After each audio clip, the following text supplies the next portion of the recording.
In this presentation, we're going to focus on lesson number 5. The Bible GPS on 2 Samuel 11 verses 1 through to 27. And that's the well-known story of the two lovebirds, David and Bathsheba. So let us go and see how we will apply the GPS method on 2 Samuel 11 verses 1 through to 27. We live in the 21st century, and between us and the people of the Bible, there are many differences like language, tradition, time, situation, and history. Therefore, we go through a process to bring the message across to the 21st century. And the first process is understanding, to get to the message to the original receiver. And if we arrive to that message, we determine whether it's applicable or not. And if it's applicable, we communicate it in the 21st century. So let us first start with understanding. So the first process is understanding, and we use the acronym of START. The S stands for situation, T for type of literature, A for analyze the passage, R relate the message to the rest of the Bible, and T we test your findings. And when we go through these 5 steps, we will arrive to the message to the original receiver, or as close as possible how they understood the message. So let us begin with the situation. Normally you can get the situation in the Bible. You just read the passage, and the passage will help you, or previous chapters will help you to determine the situation. In this case, we can just go to the first verse of 2 Samuel 11. It reads, "In the spring, at the time when kings go off to war, David sent Joab out with the king's men and the whole Israelite army. They destroyed the Ammonites and besieged Rabbah, but David remained in Jerusalem." So the Israelites were at war with the Ammonites, and Joab was the commander-in-chief of the war. So that is the situation. Type of literature, that will help us how we will analyze the passage. So we know that the Bible has 2 major types of literature, prose and poetry, and in this instance it will be a narrative. And narratives can be divided in smaller genres like stories, allegory, and history. And in this case it's prose, narrative, and a story.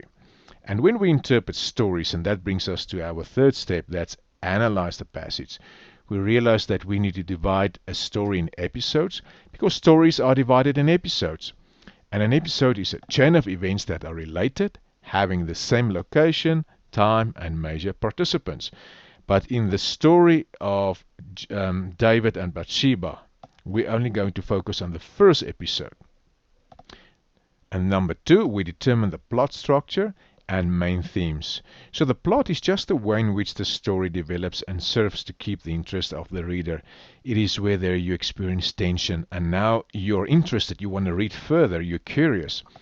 And this is how the author determine the plot, is to keep the interest of the reader and the audience. And then we determine also the main themes, and following that we conclude and summarize the message to the original receiver. And we need to remember that in stories the message is always implied and not explicit. So we need to realize, we need to dig deep, and what is the implied message of this story. So let us read the passage, 2 Samuel 11. We start with verse 2. Verse 1 gives us the background. They are at war. "One evening David got up from his bed and walked around on the roof of the palace. From the roof he saw a woman bathing.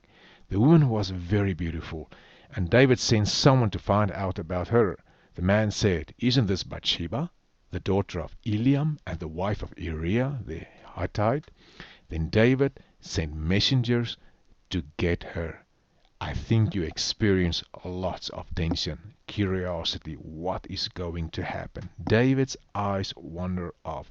So there is the plot structure. Now you have the tension, and the tension is David's eyes wander off. Number 2, or second verse, or the next verse. "She came to him, and he slept with her. She had purified herself from her uncleanness. Then she went back home." So we see the tension, and now the tension evolved. One can say it's relief of tension, because the tension is dealt with, but it actually caused more tension later in the following episodes. So one can summarize this.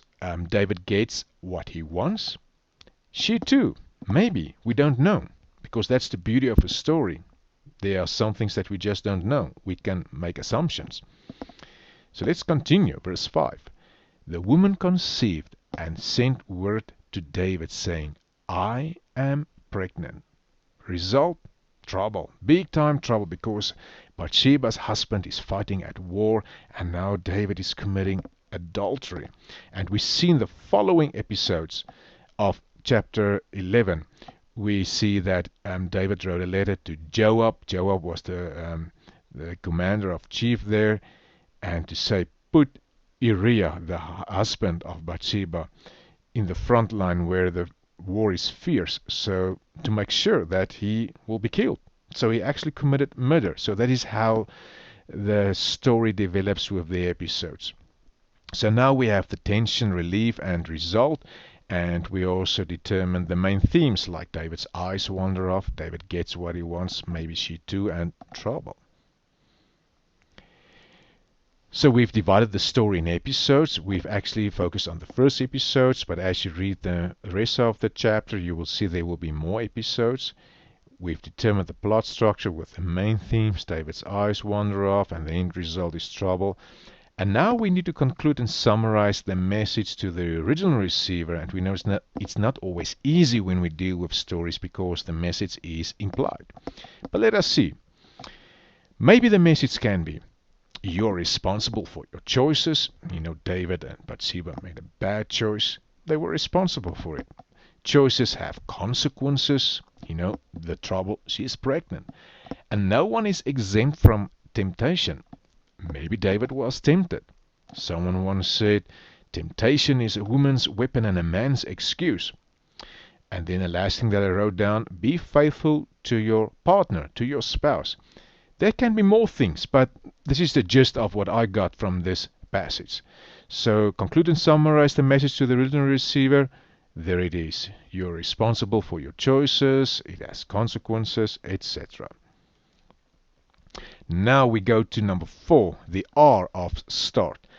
Does it relate to the broader biblical and theological framework? So step number 4 is just to verify whether you're on the right track. And when you read the rest of the Bible is very clear that we need to be faithful. You can just read the 10 Commandments, verse 13 and 14. You mustn't commit murder, and you mustn't commit adultery. And in the New Testament, you know, or even in the Old Testament, it's all about God's justice for the vulnerable.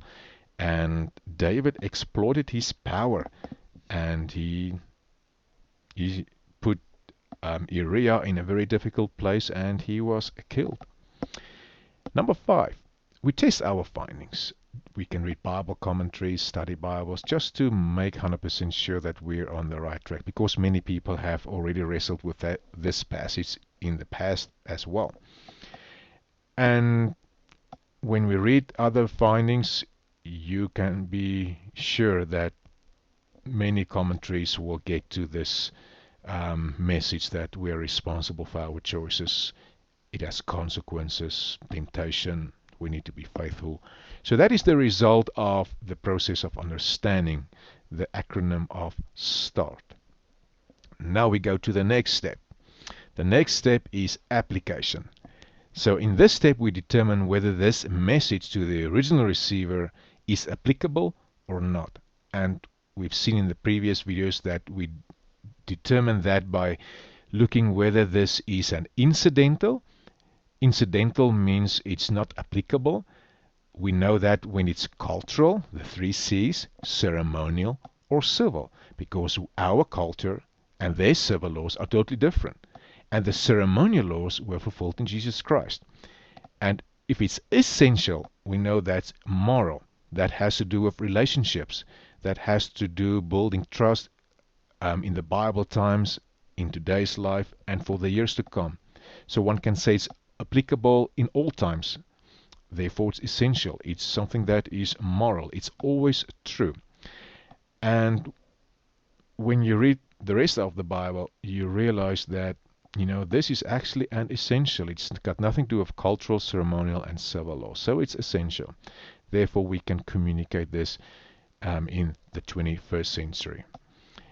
So we can communicate this to a target group. It can be a small group, it can be an individual, and in a small group, you can focus on the following questions. You can Google and get many other questions and Bible studies on this passage. But you can read day 66 of the Bible as your GPS or page 56 of your In God's Tweet. And you can answer the following questions and discuss this in your group. You can pause this video and focus on these 5 questions. Or you can visit the website free-biblestudy.com for more information.